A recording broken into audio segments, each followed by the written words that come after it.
Okay, I'm gonna time this. What's that? Tell them about the first, the first death encounter.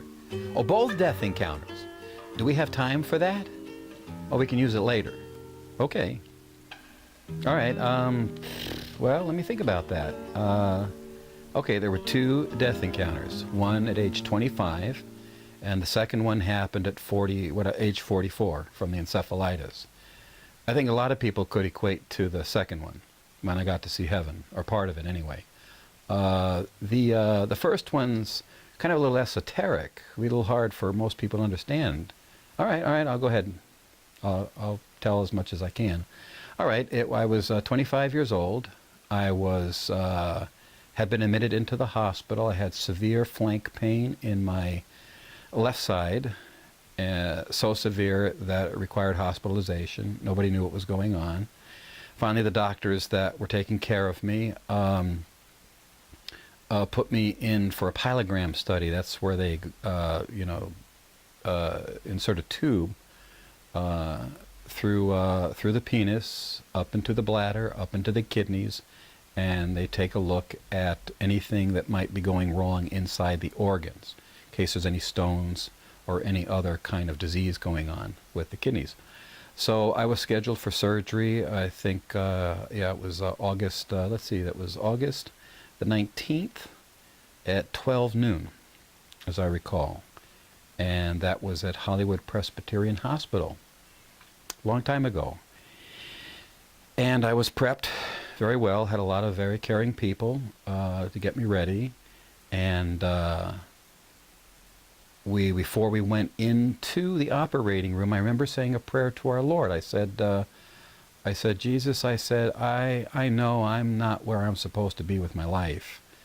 Meaning, I knew there was a plan, and I knew what the plan was. I pretty well had known since I was a boy, but I knew that it had not played out the way it was supposed to, and I very much wanted to talk to him about it, and I thought this was a good opportunity to do it. Now, I'd had other surgeries in my life. I had my eyes operated on as a boy. I had my tonsils removed, my appendix. And in all of those surgeries, I usually just went into a black darkness and then woke up afterwards in the pain and had to fight through the pain of recovery with those surgeries. But this one was different. So I asked to see our Lord, to talk to him. They wheeled me into the operating room, and I had the anesthesiologist hovering over my head, very nice guy. And he told me he was getting ready to inject me with sodium pentothal. And all I could see was really him and the big lights, that they have above the operating table. And he said to count backwards from 100 as he started to make the injection. So I did. And I think I got down to the number 90, and that was it. I was out. But what was amazing was, instead of going into darkness this time, like the other surgeries, the light above me exploded, is the best way, into light all around me. And suddenly now no matter where I look, there's nothing but light. I'm out of all the pain I was in my body, and I was a little disoriented, trying to understand where I was. I turned completely around behind me, and there was space, the blackness of space, the earth in the distance with the sunlight shining on it. And I kept looking around, trying to understand where I was, and I looked at the light, and I pretty well kind of knew where I was, that I was in the immensity of God's pure white light substance, His Spirit. This is knowledge all of us had before we were born, but we forget because the flesh serves like a veil that blots out any previous memories you have before you're born, so that you can, experience your life flawlessly without having that knowledge you had before you were born interfere with the experiences you came here to experience on the earth. That's how all of that works. So anyway, I looked into the light and I said, oh, I see. I said, He can feel everything that happens in the universe. The whole thing is Him. I was thinking to myself. So I called upon the Spirit of God all around me, His pure white light substance, having remembered the Bible saying that a day and 1,000 years is one and the same to Him. So I said, well, let's put this to the test. I said, I'd like to know what a day and 1,000 years feels like to you. And suddenly I got the feeling, if I had to put it in a pictorial form you could understand, it would be like you standing on the floor and taking a forward step of about 1/4 of an inch with both of your feet. That would be the difference in feeling it is to God when it comes to what a day feels like and 1,000 years feel like. They're literally almost insignificant or nothing to His perspective of consciousness. So I thought that was very fascinating. Now, I hadn't had the full knowledge restored back to my mind that I had possessed prior to my birth. That was about to come, because suddenly, right in front of me, all this light, an opening, about a circular opening, split open. It parted from the middle out, kind of like a drape, but it wasn't. And who stepped through it was the one that we call on the earth the Son of God, the personable side of God that we can all identify with, who we know as Jesus. And I called Him that. I called Him Jesus. I knew I had perfect knowledge to who I was in the presence of. He looked at me with all this blazing light coming out of His face. He appeared in the place where we were, in the pure white light of God's Spirit. He appeared as a bluish, silvery white light image, as a man. So did I, by the way, because I could see by looking at myself, my hands, my body, that I also was somewhat translucent. So He was probing me, and with me I carried all the heartache in my heart. He probed me with all the light rays coming off of His face, as though He were searching for something. And He was apparently learning all the current questions I had and my experiences. And then He looked at me because He caught upon the one that I had asked, the later part of my life before this death encounter happened. And I had wondered if I was going to heaven, because I hadn't lived my life all that perfectly next to what we were taught in Christianity or Catholic school growing up. And He just smiled and looked at me and said, your salvation's secure, son. Don't worry about it. And that made me feel good. And so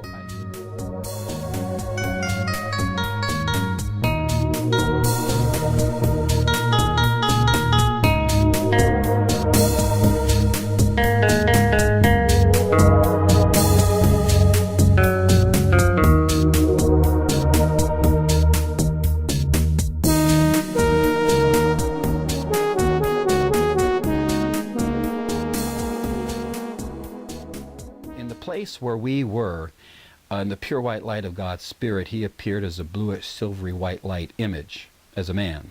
So did I, by the way, because I could see by looking at myself, my hands, my body, that I also was somewhat translucent. So He was probing me, and with me I carried all the heartache in my heart. He probed me with all the light rays coming off of His face, as though He were searching for something.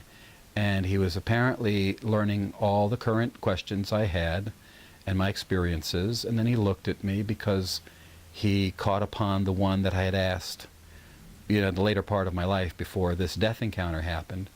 And I had wondered if I was going to heaven, because I hadn't lived my life all that perfectly next to what we were taught in Christianity or Catholic school growing up. And He just smiled and looked at me and said, your salvation's secure, son. Don't worry about it. And that made me feel good. And so I kept looking upon Him, and as this was happening, every question I had ever asked was being answered at lightning speed. It was like a giant computer downloading into a laptop computer, is the best way to explain the speed and the clarity by which it was all coming. And at the same time, while this was happening, He and I were having a conversation like I would talk to any of you, except it wasn't with our mouths. It was, for the better expression that most people could understand in this world, what you would call telepathic. But telepathic to me is, when one flesh brain communicates to another flesh brain over the airwaves. That's telepathy. But this was mind inside of mind. This was something far more superior, because I realized in that moment that we're all made out of the pure white light substance of God's Spirit. So we're always inside of His being, inside of His mind, in spite of the fact that the bodies we take on give the illusion that we have sovereign individuality. when the truth is we don't. We're all part of the same part of his being when you see this in death. Individuality, like I said, it's an illusion. So anyway, as I looked upon him and experienced this, and we conversed back and forth with each other. Finally, this ribbon appears over his right shoulder. It's the best way to explain it. It's all made out of bluish, silvery white light, and it's very large. You know, it's about maybe, I don't know, about this wide, and it's going off over to his right side. And it has a slit going down it. And I looked upon it with perfect knowledge of what I was seeing, and the slit represented me as Kevin Montague in this lifetime. And he commanded through his will that the slit, the ends of the slit, start to expand through the course of the ribbon. And as that started to happen, immediately the knowledge that was pouring into my mind was staggering. I was remembering who I was before I was born. I was remembering past lives I had lived. Also what the purpose of this particular life was supposed to be. And he didn't move the slits all the way out, because if he had, I wouldn't have been able to come back. I wouldn't have been able to continue to be Kevin Montague. I simply would have known too much to return back to the earth. And all of us are this way. Some of us are less than others because we're all growing and learning. We're all on different rungs of the ladder, as it were, in our learning experience. And yet all of us, I learned, are very old souls. We've all been around since even the earth was created and before this universe was created. So with that said, the slits that were moving stopped, because suddenly now I was focusing on my mother, my brother, and my father. And actually it was my mother. Yes, I was focusing on my mother first, my father, and then my brother. And the reason for this was because the plan that had happened in my life had not gone the way it was supposed to, which it can happen. I was concerned about their destiny. In fact, he even looked at me and said, it's wrecked, meaning my life. And he just said, come on home. You don't have to stay. We're not going to make you stay. It was we. We're not going to make you stay. And and I was about to do that, except when we got to this one part where I'm looking upon my family. And it's interesting about my family because I'm a king, one of the Lord's kings. My name Frederick means peaceful ruler, or peace ruler, and the name ruler is always associated to a king or a lord. So I'm a lord inside of the King of Kings and the Lord of Lords. It's the best way to put it. The head honcho of the universe. So, but I don't let any of that go to my head. My God, He knows far more. God knows far more than I do. But I keep learning from each lifetime I go through. But anyway, first of all, I want you to know our Lord is fantastic to me. He's not anything like this world tries to make you think He is. He's very loving, very understanding, very supportive in anything that you're going through or any life's path that you've picked before you've come onto the earth. He understands better than you think what you're going through. I hope that uplifts a lot of people who are going through a lot of trouble in their lives. So anyway, we paused. I looked at him because he turned around and looked at me and said, "What bothers you, son?" And I said, "Well, it's my nobleman." And that's how I looked at them, because my father was Patrick, my mother was Patricia, my brother's Patrick. When you translate the names, they mean noble or noblemen. So I had 3 noblemen brought together before I was the final one born, because I was the youngest born in the family, which is how God works. When He sends someone like me into the earth, there has to be protection around someone like me to do the work that needs to be done. And I had picked also a very interesting lowly form to come into. I was born as a sickly child in many ways, and it all has to do with my final life's destiny, which is where I am right now, my divine purpose for being here. So anyway, he looks at me and he says, "What bothers you?" And I said, "Well, it's my mother, my father, and my brother. They're teeter-tottering back and forth between heaven and hell, and I can see all of their hurts." And so he looked at me and he said, "Then you need to go back to be sure they'll be okay."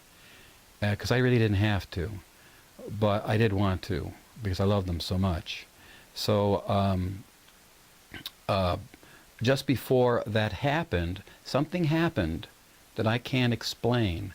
It's like I was brought all the way up face to face with them, and whatever was said between us was canceled from my memory. I was not permitted to know what we had talked about.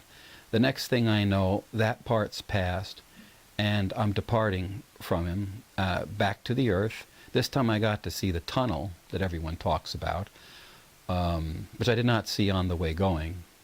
And as I fell through the tunnel, which is like pitch black, with him as the light at the end, he held up his hands like this, actually more spread out, and he said, when he had a seamless robe on, I mean, it was with a sash, I think, and yeah, or a band, really was more a band than a sash. And he just said to me very sweetly, very nicely, he said, if you need me for any reason, I wait in earnest to hear from you and to eagerly help.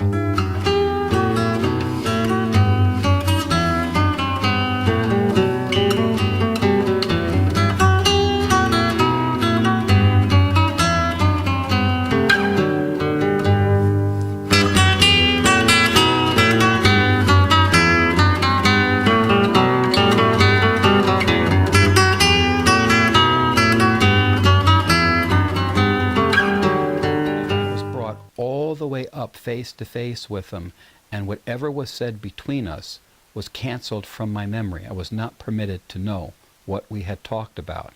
The next thing I know, that part's past, and I'm departing from him back to the earth. This time I got to see the tunnel that everyone talks about, which I did not see on the way going.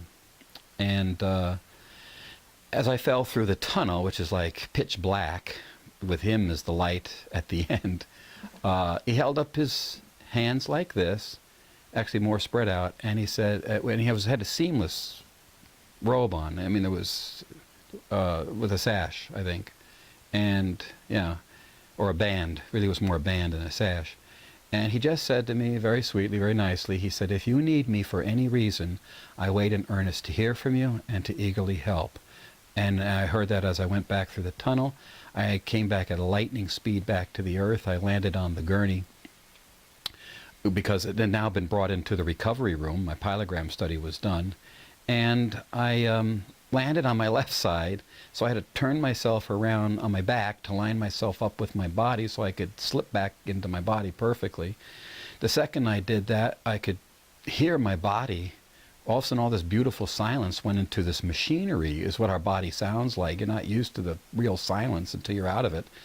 And I could hear the heart pumping and the blood flushing through the arteries and veins and everything moving. And I awoke and tried to look at the ceiling, and everything was pitch black. I was blind for at least about a minute, and then suddenly there was this loud buzzing sound, and the image in my eyes digitized, is the best way to explain it, from the outside of the eyes going in. Then I could see everything perfectly, and I leaned up on my again, now this time I turned over onto my left side, and on my left arm kind of propped myself up to try to get the feel for where I was. But before that happened, I remember looking at the clock, because it was about 2:55, and for 5 minutes I had absolutely no access to any knowledge inside my flesh brain. So I felt like a baby. I could look at everything, and it was all very fascinating, but I didn't know what it was. I sort of knew what it did, but I didn't know the names of everything. When my brain finally kicked in, the database that's in our brains, all that knowledge was restored. And I said, I'm looking at the clock, going, that's a clock that's used for measuring linear time, and all the other stuff came in place. So anyway, I propped myself up on my left arm, and this little nice Asian nurse comes by, and she says, Mr. Montague, so glad you are with us. She says, she talks like this. And I said, how long was I out? Oh, you're out about 3 hours, Mr. Montague, she says. I said, oh, okay. And then she looks at my eyes, because obviously they must have been still dilated from the sodium pentothal. And she says, and it looks like you have another 30 minutes with us. And I said, oh, okay. So I thanked her, and I lied back on the gurney, figuring I could get some sleep in. And just as I started to do that, for the first time I've ever experienced in my life, I got to hear God's voice audibly. And I would tell any of you who have longed to hear his voice audibly to give up the dream, because you do not want to hear what I got to experience. It's not that he's ever cruel or anything, but John the Apostle, I think, described him in the Holy Scriptures as sounding like, you know, thunder or the rushing of many waterfalls, is I think how John described it. I would equate that to our current day technology and say, imagine someone putting two 100-watt woofer speakers right into, you know, about 6 inches away from both ears and cranking it up all the way to full volume, which is about what I experienced, because suddenly I heard this voice as I started to drift off to sleep say, "Montague!" I went, "Whoa!"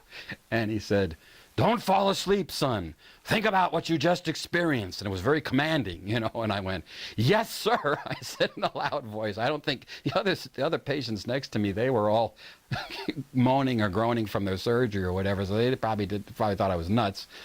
And suddenly I sat up in the gurney. I took the oxygen mask off my face, sat up in the gurney, and went, "Whoa!" And I said, I got to think about that for a minute. And just as I did that, because you're still not quite out of the spiritual realm, in that state that I was in, suddenly the wall in front of me, which was all tile, I'd say about 25 feet away from me, suddenly disappeared, and now there's this corridor going off to the right, going upwards, made of these beautiful golden steps with this beautiful golden light, intense golden light, just filling the place with light. And I looked at this wondering, why am I being shown this? And suddenly it appeared. I got to watch it, study it a little bit. The rest of it was dark. It was like pitch darkness, like the darkness of our time and space. And then there's these golden steps, and then it all reassembled, and the tiles were back again. And I thought, I wonder what that was for. So anyway, I tried to shake myself awake a little bit more, and think about further about what I had experienced. And that was my first full death encounter at age 25 at Hollywood Presbyterian Hospital, when I had a pyelogram study. And I think that's it.